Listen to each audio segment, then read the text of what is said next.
These translated texts quietly changed the world. What if the most powerful forces in human history weren't armies or empires, but translated texts? No explosions, no headlines, just words, quietly crossing borders, languages, and centuries, reshaping how humans think, believe, govern, and imagine the universe. Tonight, we uncover the hidden story of how translation changed the world. Not loudly, but forever. When ideas were trapped by language. For most of human history, knowledge was fragile. A scientific insight written in Greek meant nothing to someone who spoke Arabic.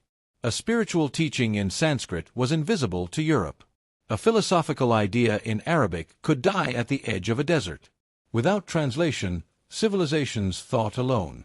But when texts began to travel across languages, ideas stopped belonging to one people and started belonging to humanity. The translation that saved ancient knowledge. In the 8th and 9th centuries, something extraordinary happened in Baghdad. At the legendary House of Wisdom, scholars gathered texts from Greece, Persia, and India, and translated them into Arabic. Works of Aristotle, Hippocrates, and Euclid were preserved, not in Europe, but in the Islamic world. Later, these Arabic translations were translated again, into Latin, and returned to Europe. Without this chain of translation, the European Renaissance might never have happened. Sometimes, history survives, only because someone translated it. When faith traveled through translation, translation didn't just move science, it moved belief. The Bible, translated from Hebrew and Greek into Latin, then into European languages, transformed Christianity. When Martin Luther translated the Bible into German, faith became personal, not distant. Across Asia, Buddhist scriptures translated from Sanskrit into Chinese reshaped East Asian philosophy and culture. Translation didn't change religions, but it changed who could access them. And access changes everything. Science goes global. Science thrives on sharing.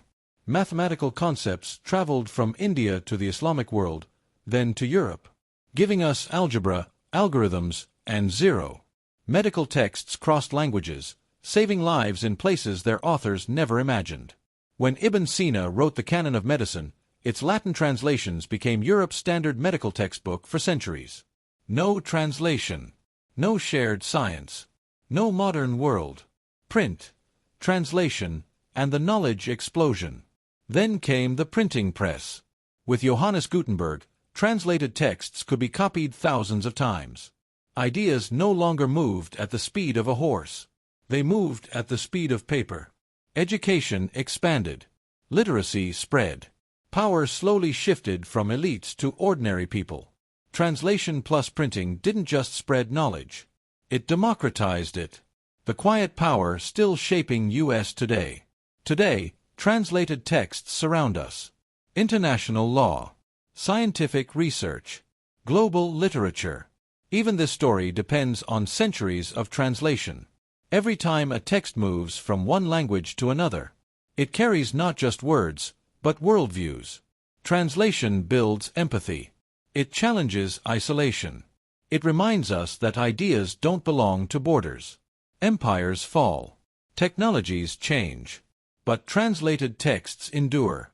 Quietly, patiently, changing the world, one language at a time. Because when words travel, humanity moves forward.